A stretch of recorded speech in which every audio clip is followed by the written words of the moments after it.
இந்த உலகத்துல இந்த மனுஷனை மாரி ஒரு இன்ஸ்பிரேஷன் பாய் யாருமே இருக்க மாட்டாங்க. ஏன் தெரியுமா சொல்றேன்? 140 கோடி பேருக்கு மேல இவரை பயங்கரமா கலாச்சிருக்காங்க, பயங்கரமான ஏட்ட செஞ்சிருக்காங்க. வெளியே போடான்னு சொல்லிட்டு மேட்ச்ல விளையாடிட்டு இருக்கும் போது கூட எல்லாரும் கத்திருக்காங்க.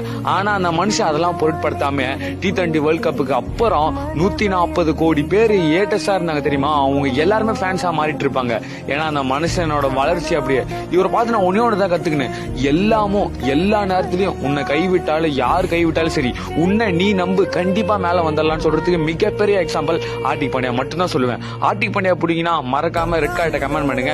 இவர்கிட்ட பிடிச்சதே அந்த கான்பிடன்ட், அந்த ஆட்டிடியூடு தாங்க. சத்தியமா சொல்றேன், கடைசி வரைக்கும் மாத்திக்காதீங்க. ஏன் நானும் சொல்றேன், அதே மாதிரி எவ்வளவு பெரிய மனுஷனா இருந்தாலும் சரி, நம்மளுக்கு ஒரு செல்ஃப் ரெஸ்பெக்ட் இருக்கு, அது எங்கேயுமே கை விட்டுறாதீங்க. அது மட்டும் இல்லாம இப்ப சூப்பரா மும்பை இந்தியன்ஸ் வந்து தோத்தாலும் பயங்கரமா லீட் பண்றாரு. அதுவே கொஞ்சம் பெரிய விஷயம். தோத்தாலும் ஜெயிச்சாலும் பயங்கரமா லீட் பண்றாருங்க.